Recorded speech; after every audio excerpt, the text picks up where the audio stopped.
Deadline 12ই ফেব্রুয়ারি। ইলেকশনে কে জিতবে? দর্শক, যার সাথেই দেখা হচ্ছে একটাই প্রশ্ন, ইলেকশনে কে জিতবে?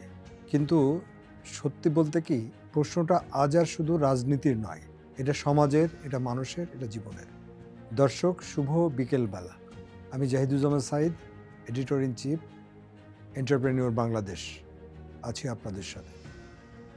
আজ কথা বলবো এই নির্বাচন কেন শুধু ক্ষমতার হিসেব নয়, বরং বাংলাদেশের সামাজিক নিয়তির মোড় ঘোরানোর একটি মুহূর্ত। 18 বছর পর একটি তুলনামূলক স্বাভাবিক জাতীয় নির্বাচন। এই 18 বছরে দেশ বদলেছে, রাজনীতি বদলেছে, সবচেয়ে বড় কথা মানুষ বদলেছে।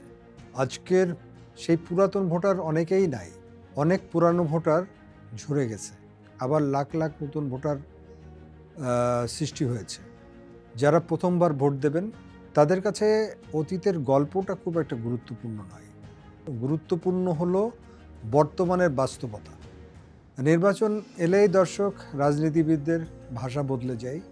প্রতিশ্রুতি ঝরে আকাশ থেকে, হাটে বাজারে, মাঠে ঘাটে হাত মেলানো, কোলাকুলি, বিনয়ী ব্যবহার দেখলে মনে হয় আমরা যেন এক রূপকথা দেশে প্রবেশ করেছি।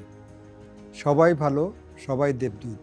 কিন্তু প্রশ্ন হলো, নির্বাচনের পর এই দেবদূতরা কোথায় যান আসলে? কোথায় হারিয়ে যান তারা? কারণ বাস্তবতা বলছে, চুরি, ছিনতাই, ব্যাংক লোপাট, নারী ও শিশু নির্যাতন সবই বেড়েছে। দেশ স্বর্গ হওয়ার কথা ছিল, কিন্তু কেন আমরা বারবার নরকের কাছাকাছি চলে যাচ্ছি? আমরা বারবার জিজ্ঞেস করি কে জিতবে, কিন্তু হয়তো আসল প্রশ্নটা হওয়া উচিত কারা হারছে। যখন নির্বাচন যুদ্ধটা শেষ হয়ে যায়, জয় মানে স্বর্গ, হার মানে সর্বনাশ, তখন ক্ষত তৈরি হয় সমাজে। স্লোগান, মিছিল, শোডাউন দেখে ভোটের ফল বোঝা যায় না আসলে। কারণ সবচেয়ে বড় ভোট ব্যাংক নীরব। তারা গ্রামে থাকেন, তারা চিৎকার করেন না, কিন্তু ভোট দেন। ফলাফল যাই হোক, একটা জিনিস নিশ্চিত, জিতলে বলা হবে নির্বাচন ভালো, হারলে বলা হবে কারচুপি। তারপর বিদেশি পর্যবেক্ষকদের একটা হা বা না সব বিতর্কের সীমানা টেনে দেবে। তারপরেও সাধারণ মানুষের প্রশ্ন থেকেই যাবে, আমার জীবন কি সত্যিই বদলাবে?